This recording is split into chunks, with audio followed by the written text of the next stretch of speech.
Okay, so welcome to this course, the IT 120. We have the research or the methods of research in computing. So this meeting, we're going to have kanang overview of this course. Okay, so to start with, I know you're already familiarized, not being memorized, the mission, vision, and goals and objective of the institution. Okay, so we have our vision is to be a premier institution by 2023, producing globally competent and graduates. Okay, so by 2023, we are about to produce these competent graduates. So, basin ari pa mo graduate ani nga tayo. Okay, so we have our missions also to be globally competent and to be equipped with enough knowledge and skills for global standards. So, basin pag-graduate ninyo, pwede na mumuad to bisan asa, not only for local employment, for global employment. Okay, so basin pag-abroad ninyo, pwede na mo sa Lebanon or Korea or anywhere in the country or in anywhere in the entire world. Okay, so we have here also our goals is to promote the academic relevance and responsible academic relevance and responsive to the demands of the society. So this is also the purpose of this course is to provide the needs of the society or our community. Thank you. We've already familiarized these things here, and we are going to begin with this introduction. By the way, this is a 3 hours online lecture. So I'm not fun on straight or having 3 hours straight. So maybe mga budget na mag-meeting and I'm going to leave with an activity.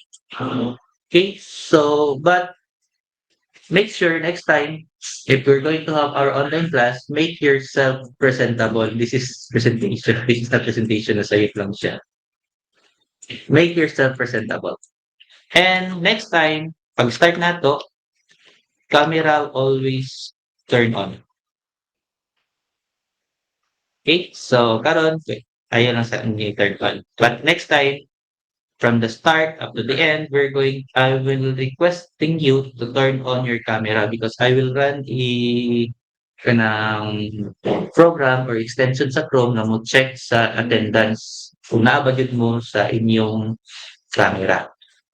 So, don't worry, we're not going to consume 3 hours magatubangan mo sa camera. Pero at least, ah, naamoy kuan ka na namo sa camera because every now and then, si Chrome extension mag-check sa inyong attendance. That clear? Can I get a like? Yes, sir. Okay, for a while, I'm going to yes, my first.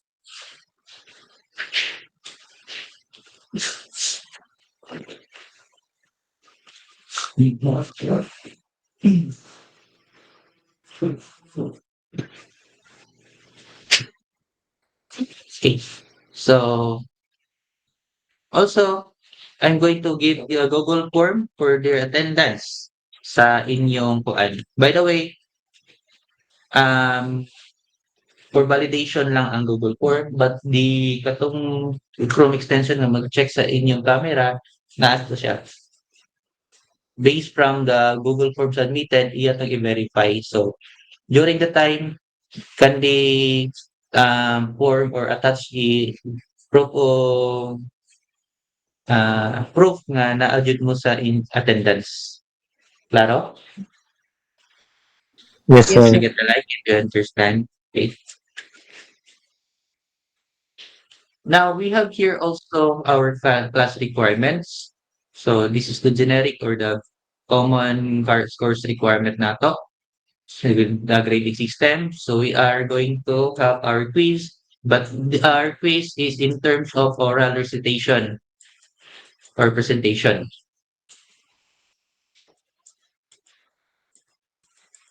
Oral presentation or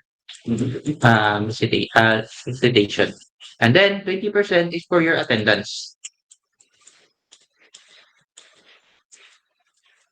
Now, we are going to have our term exam, pero not in the pen on paper. But we are going to have this project is we're going to have in the midterm the title of your research or what you're going to do. And then in the final term, you're going to propose or you're going to present your proposal. Don't worry, we're not going to do this in panel, but rather in front of class. Pero, we're going to do this individually. Laron taniya, individual. Don't worry, dali naman sa noon. Okay? Clara, can I get a like if you understand? Thank you. Then I would like to emphasize this thing here.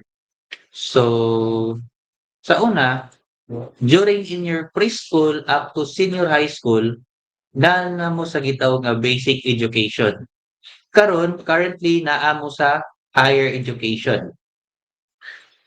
Kanang gikan sa preschool and then the senior high school in the basic education.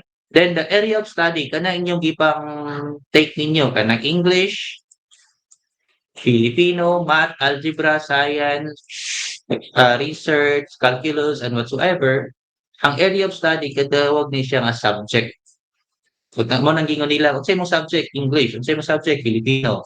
And then the one who will guide this thing or those students is gitawag nga teacher. Kay ang ilang trabaho is to teach. Okay, they're going to teach English, Filipino, and whatsoever. Now, in higher education, we are going to have the course. Kanang IT 101, IT 120, and to the rest, itawag na siya kurso or course. And then, the one who will guide you is itawag na instructor. Ang trabaho nila is to instruct. So, mo na ang ilang kalainan karon sa college o sa basic education. And we are about to do these things karon sa atong klase. Because I'm going to give you an instruction and you're going to follow it. Now, kanang bitang sa masteral, doctoral, and whatsoever, they have this course pero ang ilang guide is kanang mga professor. Ang trabaho sa mga professor is to watch them. Tan-awon ra sila to progress. Meaning, tan-awon ra sila nga mo na ilang ibang trabaho. Pwede niyo? Muna siya nasa masteral, kanang sa ingon nilang masteral o kanang ginatawag na PhD. Kay ilang trabaho ana, kurso gyapon pero tan-awon ra sila. Karon, igo ra mo suguon or igo ra mo instruction nimo ni buhaton. Unlike sa una nga tudloan ta mo. Okay, programming. We have the C language. C language is invented or was invented during the World War and whatsoever. But karon, we are going to follow a course. Now, this is the commonly misused no words. Kanabitang ingon sila nga BSIT. Actually, that is not the course. Dili na siya ang kurso. Because ang kurso is just an area of study. Kanang BSIT is a degree program. Take note ha, degree program na siya. That is why degree program is not a ordinary title nga ma-receive sa isa ka individual because being a graduate of Bachelor of Science, meaning you are a scientist na and you are already received a degree program. Kanang moingon din sila nga pwede na mo mahimong scientist. Kuha ninyo? So, dili na siya basta-basta. Now, there's kanang kuan nila, kanang debate nila nga kuan lagi daw basta lang ang mga trabaho is nag-require na og degree program. So that is not really the essence of the being graduated in the higher education, but rather than to become a scientist. Okay, because imong trabaho is just a part of learning something. Pero if being a scientist is to learn or to know another level of knowledge. Dili lang ingon nga requirement lang na sa trabaho, kundi it is also a title nga pwede na rin ka mo learn into new knowledge. And that's why research is must be a skill acquired by isa ka scientist. Dapat kabalo ta mag-research para mahimo tang eligible sa atong program. Okay, so there's a lot of people saying that daghan kayo mga graduate sa BSIT. Yes, pero nganon dito sila butang sa uban because they are not even fit or know how to do research. Okay, because they just stuck into what they have learned. So dapat kung scientist man good, dapat they're going to upgrade their knowledge, not just to be stuck in the place nga diya gyud taman. I'm not saying na daghan graduate karon nga dili kabalo kaayo og mangitag pamaagi, but this is the sad reality. You get my point? So hopefully, kung kamo mismo magka-graduate, simba ko lang maka-graduate mo, mag-graduate mo, learn to know something new. Learn to know something new. Nga kanang bitaw maingon sila nga dili lang taman diri ang ako naibawaan. Because we're going to upgrade our knowledge, our learning. Because that is the essence of education. Not just to learn things nga maura na siya taman. Maura na siya si program. Si C language, si Python, diya ka mo taman sa Hello World. Use the things nga inyo naibawan to create something new. And that is the essence of being or having the education in our life. Hopefully, hindi na siyang makuan karon, sana mauna-unahan nga dili lang taman diya kung sa inyong gitudlo, but to expand your knowledge beyond what you learned today. Okay, so that's why I'm emphasizing this one that you are going to follow a course for you to have this program para ma-realize ninyo nga someday your work or your education will worth having or it is a treasure for you. Okay? So, can I get a like if you understand my point? Thank you. Okay, so we're about to study or to learn what is research, but not in the point of research in a broader way, but research in computing. Okay? So I think you already know already research na ngayon sila mag-research, i-research. But this time, we are going to apply that in our field. So since nag-IT man mo, the information technology, IT is what we call a computing field. Okay, so we are responsible for developing any computing application. By the way, si IT, kung nakabantay mo na ay gitawag nga ComSci, Computer Science, na po Information Science, kana silang tulo, IT, IS, o CS, those are a computing field. Meaning, parehara na sila, but they are indifferent sa ilang area of specialties. Si Computer Science, more on computers, but si IT, more on the management of the technology, and si IS, more on the management of the system. And we're going to discuss these things in our uh, preceding session. Okay, so by the way, I think you already have an idea on what is research, but I want to emphasize these things. So research is a systematic process of investigating and studying of a specific topic to discover something new information. Meaning new information, not just existing information. Like for example, you're going to um, look for what is the really cost of our life or what is the cost of our life. asa gikan ang atong kinabuhi. So, you're going to search asa jud. And take note that is a systematic process or to validate an existing knowledge.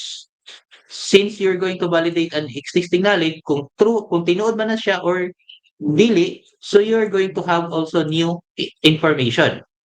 Or to solve a problem. May tawag solution sa problema, it can be a new information.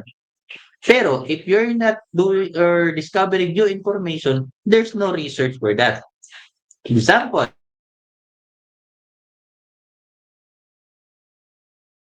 me Rizal. Okay? Mag-research daw sa life and work of Rizal. Now, may nga natag-research kung naatay na-discover nga something new or natay nakuan nga new information. Pero kung inyong gibuhat is nag-search lang mo sa internet or ChatGPT, the life and work of Rizal, copy and paste, where's the new information there? Where is the new knowledge from there? So since wala man mo'y nakuan, wala mo'y nakuha nga something new, there's no research for that. Rather than it just a assignment. Did you get my point? Kanang ingon nila nga mag-research daw, mag-research lang, pero wala may naibaw-an something new or wala may nakuha nga something new, there's no research for that. You get my point? Can I get a like if you understand? Okay. Now, systematic process. It must follow a systematic process. Example, if you're going to look for new information, dapat mag-start ka sa 1, sa 2, sa 3, and hantod sa makahuman ka. So meaning, it is a systematic process, so dapat imo na siyang sundon. Klaro? Dili sa ingon nga, pag kuan lang ka, mag-search ka sa internet, copy, and paste. Mana. Which is, asa man ang imong new information, ana. Sample, sa life and work of Rizal, na kay nakita nga nagkuhan ka sa life and work of Rizal from ChatGPT. Then si ChatGPT, igor na siya mag-generate sa iyang knowledge. Then, what is the next is you're going to validate. Kung tinuod ba na siya nga, kana nga knowledge or kana siya nga information is true and correct. So if that is true, and then you're going to validate also in other sources. If ever sa imong sources no tinuod yun siya from these sources to these sources to these sources antod nga maka-conclude yun ka and that knowledge from that chat GPT is true. So based from this activity, you perform a research and then you discover that the new knowledge out from chat GPT is correct. Kuha ninyo? Kaya kung mag-copy lang mo sa chat GPT, then and there's no research for that. You get my point? Okay? Thank you. Now, example also is having a sa IT kanang mga nila nga how we're going to do a program. How we're going to develop an application. Using ChatGPT, copy the code, paste, run. Asa man ang research ana. So wala. So dapat ngayon mo magkuan mo kung magbuhat mo something new nga application, mag-research mo unsaon paggamit, unsaon ninyo pagbuhat, unsaon ninyo pag-deploy, hantod nga maka-create mo new application that is never been existed in other nga mga settings or location. So at least discovering something new. That is really the essence or that is the really um, point of research. Okay, you get my point? Can I get a like? Okay, thank you. Now, in our computing course, nanyan sila mangita man daw kuno mag-research ta. Pero we are going to focus since you are having or develop or man ato gina-research sa computing field. First is commonly if we're going to develop a new system or software. Example, you're going to create new software na pwede magka-kuhaan sa kanang lab calculator and whatsoever. So, creating a new software is a research in computing. Take note pinaka-kuhaan din is new. IT, you're going to search for new, new. You're going to search for new knowledge. So, focus on creation of software application, pero new. Now, scenario. This is the scenario. Na ay Facebook. Then you're going to create a software that is the same with Facebook. Na ay Facebook, pero nagkuhan kag software nga Facebook. Now, what is new there? Gani siya, owned by Facebook, gani siya, gibuhat nimo. Facebook lang or gi-change na nimo pangalan, gimo at nimo book face. So it is something new there. Tuwing kag name is just not the kuan, the essence niya because you're doing the entire process ni Facebook.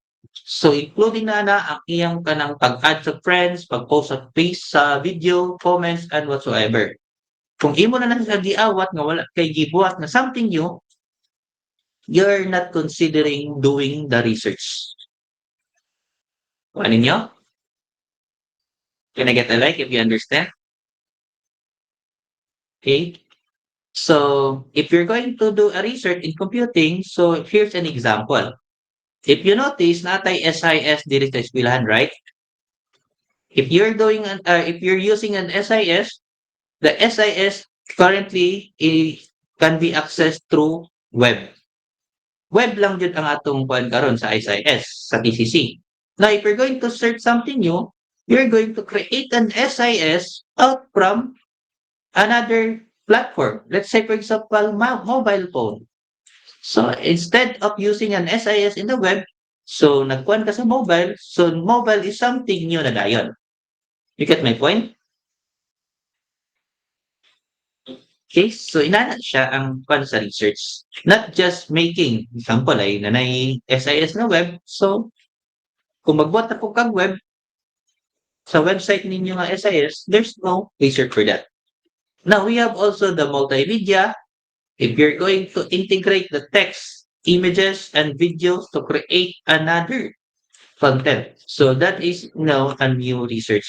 Like for example, kung saan man yun pag-attract sa mga customer karon sa ilang advertisement. So you're going to make something new nga integration sa text, images, and video. So dapat maka-create or maka-attract siya sa mga customer and on your clients. Okay? So next is the IT or the research computing also focus on the network designing and the IT management. Now, here in the school, if you notice sa atong enrollment, na mo'y kwan nga unsaon jud ninyo pagpadali. Mangita mo pamaagi, mangita mo something new nga mapadali ang process nato sa enrollment. Sa enrollment, di ba, magkuhan mo sa karon is mag-fill up sa SIS, ato sa IT, ato sa nurse, ato sa DSA, ato sa registrar, and whatsoever. Aya pa mo sa enrollment. Okay, so pero imong gusto nga makita nga something new, nga mapapaspas yun siya mapadali in just one click, dapat humana. Now, we can design a network for that. Instead nga kana si ikaw mo adto pa sa IT, why not? Dito ra kas IT taman, mo adto ra kas IT then fill up then automatic na sila mo update because naka-connect na sila ang ilang mga computers then na sa tong SIS. We're going to design a computer networks for that process. Or we can focus also the management of information technology. Instead nga magkuan pa ka diha, mag-fill up pa ka sa SIS, diara ka sa SIS mag-enroll. In just one click, enroll na ka.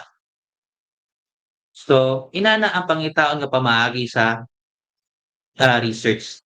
So, pero, again, dili na siya ingon nga kadali nga Mo na sining button because we're going to do a systematic process. Sa diha lang sa systematic process, diha na dayon ang atong mga calvary or kanang ingon nila lisod na kayo. Pero walay lisod if you have the determination. Okay? But until na wala pagyapon na sulbad ni nga mapaspas-pas sila. But anyway, basin day kamo ra makasulbad ana. Okay, so what is the importance of the research? In computing, in general term, the research is to discover something new. For well, ah. Ha?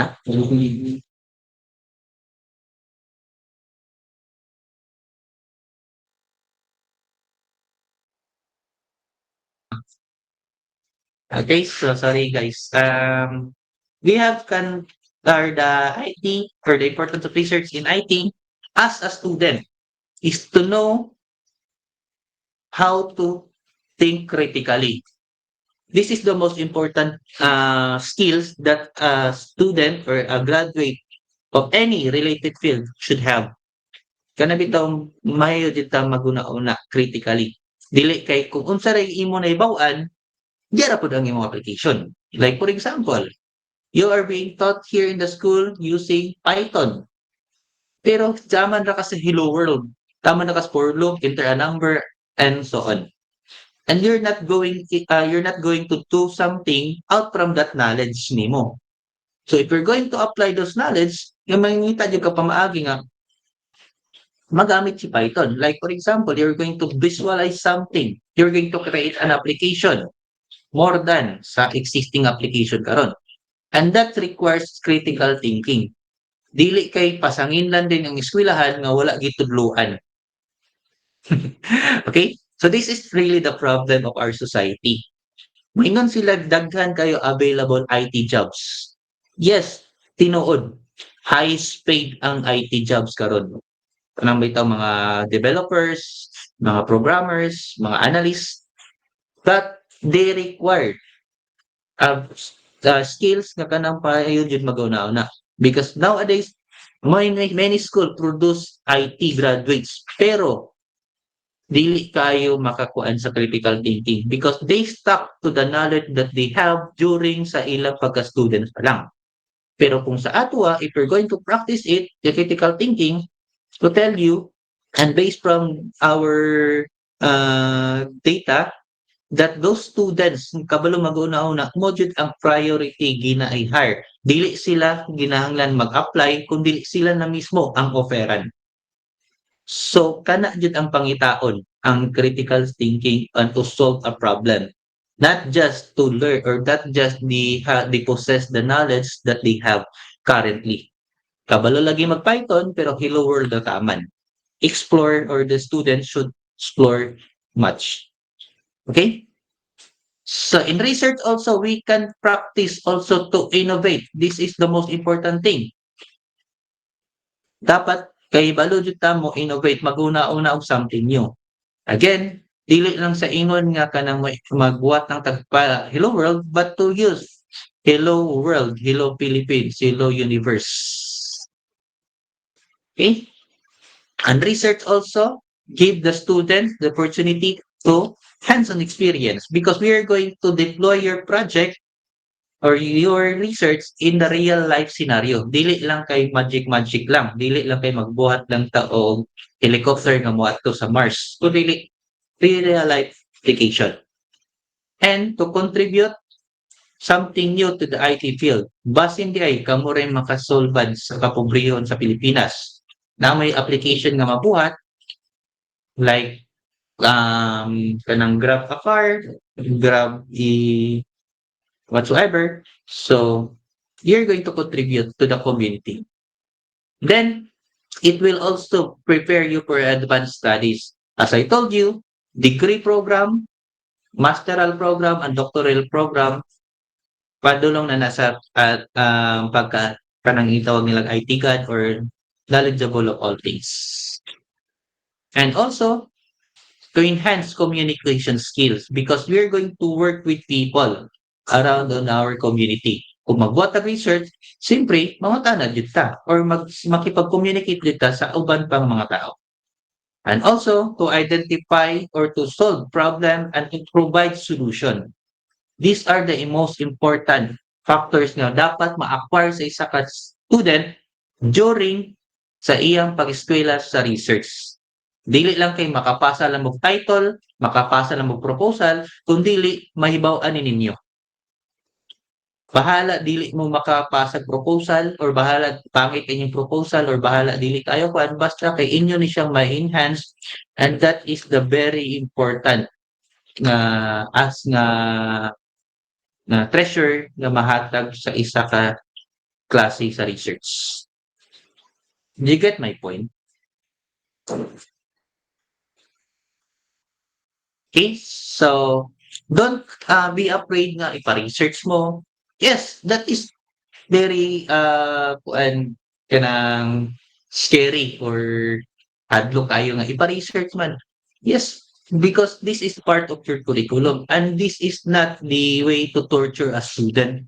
This is the way to make the student improve their knowledge, improve their skills. Kay kamo mismo ang maka-receive sa title nga bachelor degree. You get my point?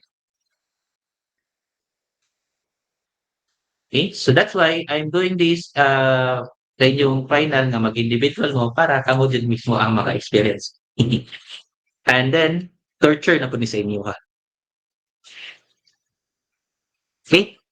So that's all about the introduction of our course or our subject. Next time, we're going to discuss the type of research and how we're going to do or how we're going to guide you kung sa inyong gusto mapilion nga research. So I want you to study in advance some material that I'm going to share to you. Later on, mag-send ko og Google Classroom invitation sa email. Okay? So any question